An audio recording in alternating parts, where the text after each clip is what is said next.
नगर विकास, शहरी समग्र विकास, गरीबी उन्मूलन, ऊर्जा एवं अतिरिक्त ऊर्जा स्रोत के मंत्री श्री ए.के. शर्मा जी,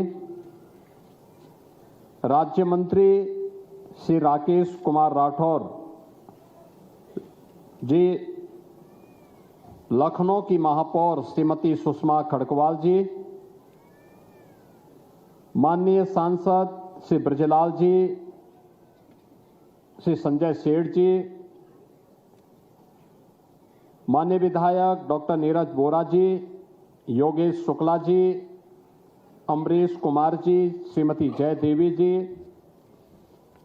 विधान परिषद सदस्य इंजीनियर अवनीश कुमार सिंह जी, डॉक्टर लालजी प्रसाद निर्मल जी, रामचंद्र प्रधान जी, आज के समारोह में उपस्थित नगर विकास से जुड़े हुए सभी अधिकारीगण, विभिन्न जनपदों से जुड़े हुए हमारे माननीय जनप्रतिनिधिगण, उपस्थित लाभार्थीगण और बहनों और भाइयों, मैं सबसे पहले आदरणीय प्रधानमंत्री जी के प्रति आभार व्यक्त करते हुए केंद्रीय शहरी विकास एवं आवासन मंत्री माननीय मनोहर लाल खट्टर जी को इस योजना के साथ जुड़ने के लिए और अपना योग्य मार्गदर्शन प्रदान करने के लिए उत्तर प्रदेश वासियों की ओर से हृदय से मैं उनका धन्यवाद करता हूं। हमारी हार्दिक इच्छा थी कि माननीय मंत्री जी लखनऊ में स्वयं पधार करके प्रत्यक्ष रूप से अपना आशीर्वाद उत्तर प्रदेश के लाभार्थियों को प्रदान करते, लेकिन अपनी आवश्यक व्यस्तता के कारण वे प्रत्यक्ष रूप से हमारे बीच में नहीं, लेकिन वर्चुअल रूप से उन्होंने अपना सानिध्य हम सबको यहां पे प्रदान किया है। माननीय मनोहर लाल जी भारतीय राजनीति के एक वरिष्ठ राजनेता हैं। उन्होंने अपना पूरा जीवन राष्ट्र और धर्म के लिए समर्पित किया है। प्रधानमंत्री मोदी जी के ही तरह उनके लिए पूरा देश ही अपना परिवार है। पूरा समय समाज सेवा के लिए, राष्ट्र के प्रति समर्पण का यह अद्भुत मिसाल माननीय केंद्रीय मंत्री जी के व्यक्तित्व का हिस्सा है और हरियाणा के मुख्यमंत्री के रूप में एक लंबा अनुभव भी उनके पास है और उस अनुभव का लाभ आज केंद्र सरकार के दो महत्वपूर्ण विभागों में मंत्री के रूप में देशवासियों को प्राप्त हो रहा है। मैं इस अवसर पर उत्तर प्रदेश वासियों की ओर से उनका हृदय से स्वागत करता हूं, अभिनंदन करता हूं। आज के इस आयोजन के साथ जुड़ने के लिए हृदय से धन्यवाद करता हूं। मैं इस अवसर पर उत्तर प्रदेश के उन 2 लाख से अधिक लाभार्थियों को, जिन्हें आज प्रधानमंत्री आवास योजना की एक किस्त आवंटित हो रही है, जिसमें अवमुक्त धनराशि है 2094 करोड़ 21 लाख की, और इनमें 2,09,421 लाभार्थी आज प्रधानमंत्री आवास योजना से लाभान्वित हुए हैं। मैं आपको बताना चाहूंगा कि जहां जिन जनपदों की सर्वाधिक संख्या है, उनमें गाजियाबाद के 8,937, बदायूं के 4,521, बिजनौर के 5,581, बरेली के 8,693, अलीगढ़ के 5,382, आगरा के 3,828, फर्रुखाबाद के 3,236,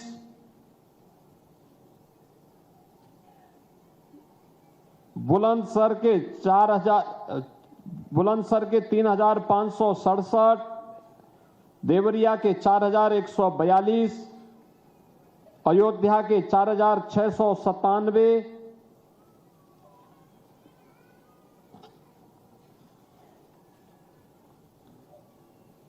गोरखपुर के 7,142,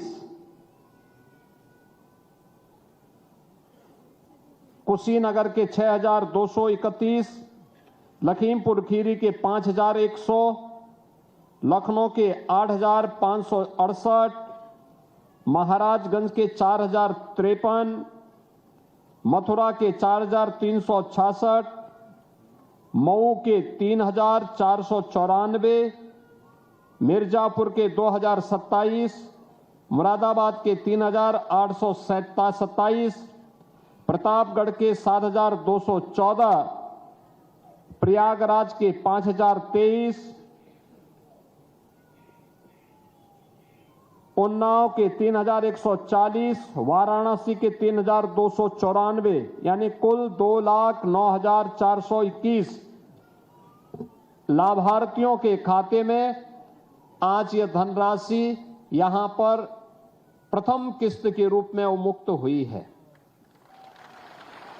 यानी प्रथम किस्त में हर लाभार्थी के खाते में 1 लाख रुपया, आप जैसे 75% काम करेंगे फिर 1 लाख रुपए की किस्त आपके अकाउंट में आ जाएगी। फिर जैसे आप 75% कार्य कंप्लीट करा लेंगे, पिछला वाला पूरा और इस किस्त का 75%, फिर आपको अंतिम किस्त प्राप्त हो जाएगी 50,000 रुपए की, यानी 2.5 लाख रुपए की राशि आपके खाते में उपलब्ध होगी। बहनों और भाइयों, अगर देखा जाए तो पिछले 8.25 वर्ष के अंदर उत्तर प्रदेश के अंदर हम लोगों ने अब तक 60 लाख से अधिक लाभार्थियों को ग्रामीण और शहरी क्षेत्र में प्रधानमंत्री आवास योजना का लाभ दिया है और उनमें 2 लाख और आज जुड़ रहे हैं।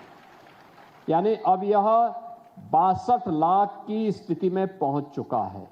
याद करिए, 62 लाख परिवार आजादी के बाद पहली बार, ये 62 लाख परिवार आजादी के बाद पहली बार अपने स्वयं के आवास की सुविधा को प्राप्त कर रहे हैं।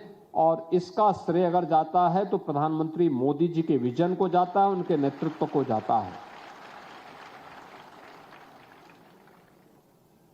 ग्रामीण क्षेत्र में आवास के लिए पूरा पैसा प्राप्त हो, यह पहली बार हुआ, और शहरी क्षेत्र में भी आवास की सुविधा मिले, ये पहली बार हुआ, और वह भी 2.5 लाख रुपए मिले,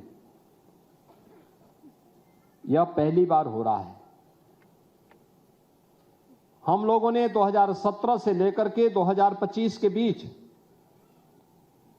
17,66,000 शहरी निवासियों को एक आवास उपलब्ध कराया था, और आज 2,09,421 लाभार्थियों को यह आवास की सुविधा उपलब्ध करवाई जा रही है। यानी अब यह संख्या बढ़कर के आप स्वयं देख सकते हैं कि अब यह संख्या बढ़कर के 19,75,000 पहुंच जा रही है। 19,75,000 लाभार्थी उत्तर प्रदेश के अंदर शहरी योजना के अंदर एक आवास उपलब्ध कर रहे हैं। बहनों और भाइयों, जब अच्छी सरकारें आती हैं तो अच्छी सोच के साथ लोगों को सुविधाओं से संपन्न करती हैं। शहरी क्षेत्र में सुविधाएं बढ़ी हैं, अच्छी सड़कें हुई हैं, स्वच्छ शहर बने हैं, पेयजल की सुविधा बढ़ी है, यातायात की सुविधा बढ़ी है, स्मार्ट सिटी के लक्ष्य को प्राप्त किया गया है। पहली बार स्ट्रीट वेंडर के लिए भी पीएम स्वनिधि का लाभ प्राप्त हो रहा है, और हर जरूरतमंद के लिए एक आवास की सुविधा का लाभ। ये केवल एक आवास नहीं है, ये संपूर्ण स्वावलंबन का आधार भी है। याद करिए, हर एक व्यक्ति की अभिलाषा होती है कि मैं अपने जीवन में अपने लिए एक आवास बना लूं। हम बचपन में भी सुनते थे, रोटी, कपड़ा और मकान, यानी ये 3 आवश्यकता एक बुनियादी सुविधाओं के अंतर्गत हम बचपन से गिनते थे। रोटी रोजमर्रे की उसकी आवश्यकता की पूर्ति करता है। कपड़ा उसके दैनिक आवश्यकता की पूर्ति का माध्यम बनता है और मकान उसके सिर को ढकने के लिए सर्दी से, गर्मी से, बरसात से, किसी भी प्रकार के सुरक्षा से उसको एक समुदाय के रूप में एक जगह एक छत के नीचे अपने परिवार के साथ वह रह सके, सुरक्षित वातावरण में रह सके, इसके लिए सुविधा उसे उसकी तमन्ना रही है। आप सोचिए, मोदी जी ने तीनों प्रकार की सुविधा उपलब्ध करवाई। रोटी के लिए हर गरीब के पास उसका राशन कार्ड, कपड़े के लिए उसे तमाम प्रकार की सुविधा देकर के मिशन रोजगार के अंतर्गत रोजगार के माध्यम से ये रोजगार अलग अलग तरीके से प्राप्त हो रहा है। स्ट्रीट वेंडर के लिए पीएम स्वनिधि योजना, परंपरागत कारीगरों के लिए, हस्तशिल्पियों के लिए पीएम विश्वकर्मा योजना, जो नौजवान पढ़ा लिखा है उसके लिए स्वयं का पीएम स्टार्टअप की योजना, पीएम स्टैंडअप की योजना, और जो थोड़ा पढ़ा लिखा है अच्छा नौकरी रोजगार कर सकता है पीएम स्किल की योजना, और फिर शासकीय योजनाओं में ईमानदारी के साथ उसका समायोजन हो, इसकी तमाम प्रकार की योजनाएं उसकी आवश्यकताओं की पूर्ति करता है। और मकान के लिए यह प्रधानमंत्री आवास योजना, प्रधानमंत्री आवास योजना के साथ साथ कुछ लाभार्थी ऐसे थे, कुछ समुदाय ऐसे थे जो छूते थे, उनको हमने मुख्यमंत्री आवास योजना के साथ भी उन्हें जोड़ करके उससे लाभान्वित करने का प्रयास किया। यानी संपूर्ण आत्मनिर्भरता के लक्ष्य को प्राप्त करने के लिए आवास है तो आवास के साथ शौचालय भी, बिजली का कनेक्शन भी, उज्ज्वला योजना का रसोई गैस का कनेक्शन भी, आयुष्मान का कार्ड भी, यानी ये सभी कुछ उसे प्राप्त हो रहा है। और मैं तो प्रधानमंत्री आवास योजना की पहली किस्त जब पिछली बार आवास पूर्ण होने के बाद कुछ लाभार्थियों के पास गया था, मैंने देखा था बहुत सारे परिवारों ने आर्थिक स्वावलंबन का एक मॉडल खड़ा किया था। जैसे अयोध्या में मैं गया था एक आवास के पास, और परिवार बड़ा भावुक था। जब मैं गया था उसने अपने परिवार में मुझे आमंत्रित किया और उसने स्वागत किया। मैंने उनसे पूछा कि भाई आपको योजना का लाभ मिलने के बाद क्या लग रहा है? उसने कहा साहब मेरा परिवार पूरी तरह आर्थिक स्वावलंबी हो गया है। मैंने कहा कैसे? उन्होंने कहा मेरे पास आवास बनाने की मेरी इच्छा थी, लेकिन मेरे पास पहले अपना आवास नहीं था, तो मैंने थोड़ी थोड़ी पूंजी इकट्ठी की थी। पूंजी इकट्ठी हो गई, लेकिन इतना नहीं था कि मैं आवास बना सकूं। जैसे मेरा चयन प्रधानमंत्री आवास योजना में हुआ और इस योजना से मैंने आवास बनाया, तो जो मेरे पास पूंजी थी मैंने इसके लिए अपने लड़के के लिए कारोबार करने के लिए एक ई रिक्शा उसके लिए खरीद लिया। अब मेरे पास एक निश्चित आय हो गई है कि हर दिन मेरा बेटा 1000 रुपया कमाता है, यानी 30,000 रुपये हर मंथ मेरे घर में एक आय का जरिया हो गया है। मेरा परिवार अब आर्थिक रूप से स्वावलंबी हो गया है। ये अयोध्या के एक अनुसूचित जाति के उस परिवार की कहानी है जो पहले दर दर की ठोकर भटकता था, अपना आवास नहीं था, लेकिन आज उसके पास अपना आवास है। आवास के साथ साथ आर्थिक स्वावलंबन का आधार भी बना है। ऐसे ही मैं सोनभद्र में गया था एक परिवार के पास। मैंने देखा कि उसके पास आवास की सुविधा जब नहीं थी तब वह परिवार दर दर की ठोकरें खाता था, ठेला खोमचा लगाता था। आवास प्राप्त होने के बाद वही परिवार, मैंने देखा कि उस परिवार की महिला लाभार्थी को आवास की सुविधा प्राप्त हुई थी। पति स्ट्रीट वेंडर था और उसने पैसा इकट्ठा किया था, लेकिन इतना पैसा नहीं था कि आवास बना सके। जैसे प्रधानमंत्री आवास योजना का लाभ मिला, वह परिवार आवास बनाया और जो पैसा पहले से बचत था उससे भैंस खरीद करके वो महिला लेके आती है। भैंस का दूध मार्केट में सप्लाई करके अतिरिक्त इनकम कराती है और पति के साथ सहयोगी बनकर के अपने परिवार को आर्थिक स्वावलंबन की ओर अग्रसर की है। यानी एक योजना कैसे आर्थिक स्वावलंबन का आधार बनती है, प्रधानमंत्री आवास योजना उसका एक बेहतरीन उदाहरण है। और आज उत्तर प्रदेश के 2,09,421 परिवार इस योजना से लाभान्वित हो रहे हैं।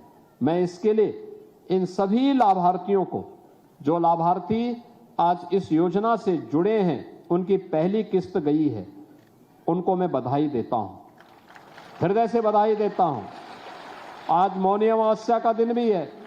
आप याद करिए, प्रयागराज में 4 करोड़ श्रद्धालु अब तक स्नान कर चुके हैं। मां गंगा, मां यमुना और मां सरस्वती की पावन त्रिवेणी में 4 करोड़ लोग स्नान कर चुके हैं। वहां अयोध्या जी में भीड़ थी, काशी में भीड़ थी, गढ़मुक्तेश्वर में भीड़ थी, बिठूर में भीड़ थी और पवित्र स्थल पर भारी संख्या में लोग सर्दी की परवाह के बगैर, शीतलहरी की परवाह के बगैर स्नान का लाभ ले रहे हैं, पवित्र स्नान का लाभ ले रहे हैं। और यहां पर मोदी जी के द्वारा आपको आवास की सुविधा देकर के इस पर्व और त्योहार को और भी अच्छा बनाने का काम हुआ है। और इसलिए मैं इन सभी 2,09,494 परिवारों को आग्रह करूंगा, मोदी जी को एक एक कार्ड जरूर लिखिए धन्यवाद का। दूसरा, सभी अधिकारियों से मेरा यह आग्रह होगा, नगर विकास से जुड़े हुए जो भी नगर निकाय हैं, उन सभी नगर निकायों से कि नोडल अधिकारी तैनात करते हुए ये सुनिश्चित करें कि किसी भी लाभार्थी के साथ किसी भी स्तर पर चीटिंग न हो, सस्ते में उन्हें आवास के लिए मटेरियल प्राप्त हो, समय पे हो और कोई भी उनके कार्य में हस्तक्षेप न हो, बल्कि ये पैसा जिस उद्देश्य के लिए इन्हें उपलब्ध कराया गया वो आवास समयबद्ध तरीके से इनका प्राप्त हो और दूसरी किस्त भी समय पे उन्हें उपलब्ध हो जाए, इसका वेरिफिकेशन समय के अंदर तैयार करके हमें आगे बढ़ना होगा, जिससे अब इसके बाद जो दूसरे चरण में फिर और लोगों को हमें धनराशि उपलब्ध करवानी होगी तो उनको भी हम इस योजना से लाभान्वित कर पाएंगे। आज हमारे शहर स्मार्ट सिटी के लक्ष्य को प्राप्त कर रहे हैं, नए नए नगर निकाय बन रहे हैं, नए नए शहर बन रहे हैं, हर प्रकार की सुविधाओं का लाभ मिल रहा है। और स्वच्छ भारत मिशन ने तो स्वच्छता की एक नई क्रांति लाई है। लोगों ने स्वच्छ रहने को अपने जीवन का हिस्सा बनाया है, तो परिणाम क्या है? तमाम प्रकार की बीमारियां अपने आप दूर गई। देखो, सरकार ने माफिया को दूर किया, आपने गंदगी को दूर किया, उत्तर प्रदेश तेजी के साथ आगे बढ़ गया और यही परिवर्तन का आधार बनता है। यही परिवर्तन है और इस परिवर्तन के लिए मैं आप सबको बधाई देता हूं। आप सभी इन योजनाओं से लाभान्वित हों, विकास की प्रक्रिया से आप सब जुड़ेंगे, इस विश्वास के साथ मैं एक बार फिर से इन सभी लाभार्थियों की प्रति हृदय से बधाई देता हूं। माननीय केंद्रीय मंत्री माननीय श्री मनोहर लाल खट्टर जी के प्रति हृदय से धन्यवाद देता हूं। आदरणीय प्रधानमंत्री जी के प्रति आभार व्यक्त करते हुए आप सभी को हृदय से अपनी शुभकामनाएं देता हूं और विश्वास करता हूं कि समयबद्ध तरीके से आवास का निर्माण का कार्य प्रारंभ करते हुए आप सभी लोग अपना आवास बनाएंगे और इसमें खुशहाली का लाभ लेकर के उसके ऊपर प्रधानमंत्री आवास योजना शहरी 2 जरूर लिखवाएगा। इस विश्वास के साथ मेरी मंगलमय शुभकामनाएं हैं। धन्यवाद। जय हिंद। आपके मोबाइल पर तुरंत आएगी ब्रेकिंग न्यूज, स्क्रीन पर सबसे पहले दिखेगी बड़ी खबर, देश दुनिया की हर खबर एक जगह।